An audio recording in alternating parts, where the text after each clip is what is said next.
स्वागत है आपका बी न्यूज नेशन में। मैं हूं आबिद हुसैन शेख। राज्य में गंदगी और बदबू में पहला स्थान मुद्देबिहाल है। एएस पाटिल नडहल्ली।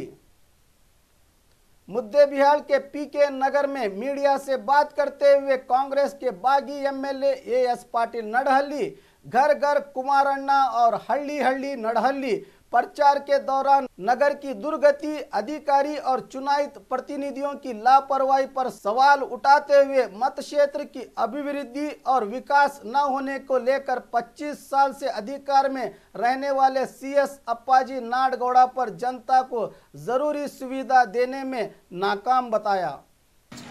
ಅಂತೇಳಿ ಈಗ ನನಗೆ ಅನಿಸ್ತಾ ಇದೆ ಅದಕ್ಕೆ ಈ ಸಾರಿ ಜನರೆಲ್ಲ ತೀರ್ಮಾನ ಮಾಡಿದ್ದಾರೆ, ನೀವು ಈ ಸಾರಿ ಇಲ್ಲೇ ನಿಲ್ಲಬೇಕು. ಮತ್ತು ಮುದ್ದೇಬಿಹಾಳ ನಗರದಲ್ಲಿ 190% ಜನ ಅವ್ರ ಮನೆಗೆ ಹೋದಾಗ ನನ್ನನ್ನು ಅವ್ರ ಮನೆ ಮಗನ ಥರ ಮನೆ ಒಳಗೆ ಕರೆದು ಪ್ರೀತಿಯಿಂದ ಮಾತಾಡಿಸಿ ನೀವು ಇಲ್ಲೇ ನಿಲ್ಲಬೇಕು, ನಿಮ್ಮ ಪರವಾಗಿ ನಾವು ನಿಲ್ತೇವೆ ಅಂಥೇಳಿ ಇವತ್ತು PK ನಗರದಲ್ಲಿ ಪಾಪ ಈ ನಗರದ ಎಲ್ಲ ಬಡವರು ಕೆಲಸಕ್ಕೆ ಹೋಗೋದು ಬಿಟ್ಟು ನನ್ನ ಜೊತೆ ಇವತ್ತು ನಿಂತ್ಕೊಂಡು ಬೆಳಗ್ಗೆಯಿಂದ ಸಾಯಂಕಾಲದಿಂದ ಕೆಲಸ ಮಾಡಿ ನನ್ನ ಜೊತೆಯಲ್ಲಿ ಪ್ರಚಾರಕ್ಕೆ ಬಂದಿದೆ.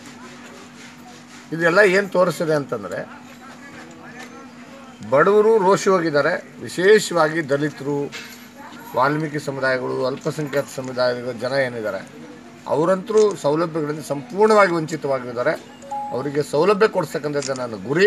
ಮುಂದಿನ ದಿನಮಾನಗಳಲ್ಲಿ ಮುದ್ದೇಬಿಹಾಳ ನಗರವನ್ನು ಒಂದು ಸುಂದರ ನಗರವಾಗಿ ನಿರ್ಮಾಣ ಮಾಡೋದ್ರ ಜೊತೆಗೆ ಮೂಲಭೂತ ಸೌಕರ್ಯಗಳನ್ನು ಏನು ರಸ್ತೆ ಇರ್ಬೋದು, ಒಳಚರಂಡಿ ವ್ಯವಸ್ಥೆ ಇರ್ಬೋದು, ಬೀದಿ ದೀಪಗಳಿರ್ಬೋದು, ಕುಡಿಯೋ ನೀರು ಇರ್ಬೋದು, ಮತ್ತು ಒಂದು ಆಸ್ಪತ್ರೆ, ಊರಿನ ಮಧ್ಯಭಾಗದಲ್ಲಿ ಒಂದು ಹೈಟೆಕ್ ಆಸ್ಪತ್ರೆಯನ್ನು ಕಟ್ಟಿಸ್ತಕ್ಕಂಥದ್ದು ಇರ್ಬೋದು, ಮತ್ತು ಉತ್ತಮವಾದಂಥ ಬಸ್ ವ್ಯವಸ್ಥೆಗಳನ್ನು ಮಾಡ್ತಕ್ಕಂಥದ್ದು, ಬಸ್ ನಿಲ್ದಾಣವನ್ನು ಮಾಡ್ತಕ್ಕಂಥದ್ದು ಇರ್ಬೋದು, ಮತ್ತು ಏನು ಸರ್ಕಾರಿ ಆಸ್ತಿಗಳನ್ನು ಲೂಟಿ ಹೊಡೆದಿದ್ದಾರೆ ಅವರೆಲ್ಲರಿಗೂ ಆ ಸರ್ಕಾರದ ಆಸ್ತಿಯನ್ನು ವಾಪಸ್ಸು ಸರ್ಕಾರಕ್ಕೆ ಕೊಡಿಸ್ತಕ್ಕಂಥದ್ದು ಇರ್ಬೋದು.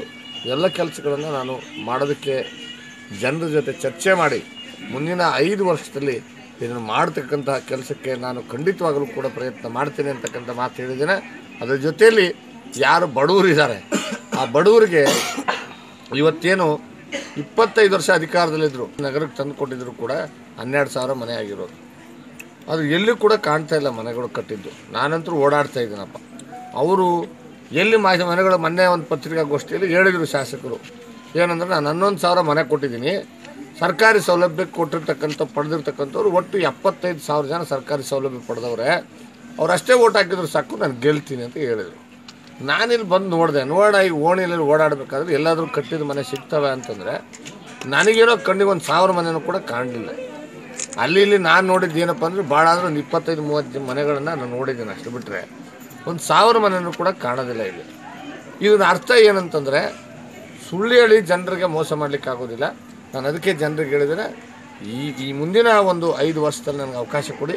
ಪ್ರತಿ ವರ್ಷ ಮುದ್ದೇಬಿಹಾಳ ನಗರಕ್ಕೆ 1,000 ಮನೆಗಳನ್ನು ಬಡವರಿಗೋಸ್ಕರ ಮಂಜೂರಾತಿ ಮಾಡಿಸ್ಕೊಂಡು ಬಂದು 5 ವರ್ಷದಲ್ಲಿ 5,000 ಬಡವರು, ನನ್ನ ಅಂದಾಜಿನ ಪ್ರಕಾರ ಒಂದು 3,000 ರಿಂದ 5,000 ಜನ ಮನೆ ಇಲ್ಲದೆ ಇರ್ತಕ್ಕಂಥವ್ರು ಸಿಗ್ತಾರೆ. ಅವರೆಲ್ಲರಿಗೂ ಮನೆ ಕೊಡ್ತಕ್ಕಂಥ ಕೆಲಸ ಮಾಡ್ತೀವಿ ಅಂತಕ್ಕಂಥ ಮಾತನ್ನು ಹೇಳಿದರೆ ಜನರು ನನ್ನ ಮೇಲೆ ಭರವಸೆ ಇದೆ. ಈ ಬಾರಿ ಬದಲಾವಣೆ ಮಾಡಿಯೇ ತೀರ್ತಾರೆ. 12,500 ಮನೆ ಬೇಡ, 100 ಮನೆ ಕೊಟ್ಟಿದ್ರೆ ಎಷ್ಟಾಗಿತ್ತು? 2,500 ಮನೆ. ವರ್ಷಕ್ಕೊಂದು 200 ಮನೆ ಕೊಟ್ಟಿದ್ರೆ 5,000 ಮನೆ ಆಗ್ತದೆ. ಒಟ್ಟು 10 ರಿಂದ 12,000 ಮನೆಗಳಿದೆ ನನ್ನ ಲೆಕ್ಕಕ್ಕೆ. ಒಂದು 25 ರಿಂದ 30% ಜನ ವಸತಿ ರಹಿತರು ಇದ್ದಾರೆ, ಮನೆ ಇಲ್ದಿರ್ತಕ್ಕಂಥವ್ರು ಇದ್ದಾರೆ. ಈಗ ಅಷ್ಟು ಜನ ಕೊಡ್ಬೋದಾಗಿತ್ತಲ್ಲ. ನಾನು ಮೊನ್ನೆ ಯಾವುದೋ ಪತ್ರಿಕೆಯಲ್ಲಿ ನೋಡಿದೆ ಅವ್ರ ಹೇಳಿಕೆನ, ನಾನು 11,000 ಚಿಲ್ಲರೆ ಮನೆ ಕೊಟ್ಟಿದ್ದೀನಿ. ಗ್ರಾಮ ಪಂಚಾಯತ್ ಎಲ್ಲ ಸರಿ. ಆಮೇಲೆ ಅವ್ರು ಹೇಳ್ತಾರೆ ನಾನೆಲ್ಲ ಸರ್ಕಾರ ಸೌಲಭ್ಯಗಳು ಕೊಟ್ಟವ್ರು ತೊಗೊಂಡವ್ರು 75,000 ಜನ ಇದ್ದಾರೆ ನನಗೆ ಓಟ್ ಹಾಕ್ತಾರೆ ಅಂತ. ನಾನು ಅವ್ರಿಗೆ ಕೇಳಿಕ್ಕೆ ಬಯಸ್ತೇನೆ, 11,000 ಬಿಟ್ಬಿಡ್ರಿ, ನೀವು 1,000 ಮನೆ ಕಟ್ಟಿದ್ರು ಎಲ್ಲಾದರೂ ತಾಲೂಕಿನಾಗ ನಿಂತಿದ್ರೆ ಕಟ್ಟಿರೋ ಮನೆಗಳಿದ್ರೆ ತೋರಿಸ್ಬಿಡಿ. 1,000 ಮನೆ ಎಲ್ಲೋಯ್ತದೆಲ್ಲ? ಯಾರು ಮನೆಗಳು ಕಾಣಬೇಕಲ್ಲ, ಕಣ್ಣಿಗೆ ಕಾಣಬೇಕಲ್ಲ ಮನೆ ಕಟ್ಟಿದ್ದು. ಸುಳ್ಳು ಹೇಳೋದಕ್ಕೂ ಒಂದು ಇತಿಮಿತಿ ಬೇಕಲ್ಲ. ಅವ್ರು ಬರ್ಲಿ ಓಡಾಗೆ, ಗೊತ್ತಾಗ್ತದೆ, ಜನ ಉತ್ತರ ಕೊಡ್ತಾರೆ. ಸರ್ ಈಗ ನಾನು ಮನೆ ಹೋಗ್ತಾ ಇದ್ದೀನಲ್ಲ, ಒಂದು 11,500 ಮನೆ ಕೊಟ್ಟಿದ್ರೆ ಮತ್ತೆ ನೀವು ಹೋಗಿ ಜನ ಕೇಳ್ತಾರೆ ಅವಾಗ ಎಲ್ಲಿದೆ ಮನೆಗಳು ಅಂತ. ಯಾರೋ 4 ಜನ ನೀವು ಹಿಂಬಾಲಕರು ಇಟ್ಕೊಂಡು ಸಂಪೂರ್ಣವಾಗಿ ಬಡವರನ್ನ ವಂಚಿತ ಮಾಡ್ತಕ್ಕಂಥ ಕೆಲಸ ಮಾಡಿದ್ದು. ಅದಕ್ಕೆ ನಾನು ಜನರಿಗೆ ಭರವಸೆ ಕೊಟ್ಟಿದ್ದೆ, ನಾನು ಮುಂದಿನ ಚುನಾವಣೆಯಲ್ಲಿ ನನ್ನ ಆಯ್ಕೆಯಾದ ಮುಂದಿನ 5 ವರ್ಷದ ಪೀರಿಯಡ್ನಲ್ಲಿ ಪ್ರತಿ ವರ್ಷ 1,000 ಮನೆಗಳನ್ನು ನಾನು ಮುದ್ದೇಬಿಹಾಳ ನಗರಕ್ಕೆ ಮಂಜೂರಾತಿ ಮಾಡಿಸಿ 5 ವರ್ಷದಲ್ಲಿ 5,000 ಮನೆಗಳನ್ನು ಬಡವರಿಗೆ ಕೊಡ್ತಕ್ಕಂಥ ಕೆಲಸ ಮಾಡ್ತೀನಿ ಅಂತಕ್ಕಂಥ ಮಾತನ್ನು ಭಾಳ ಸ್ಪಷ್ಟವಾಗಿ ಭರವಸೆ ಕೊಟ್ಟಿದ್ದೇನೆ.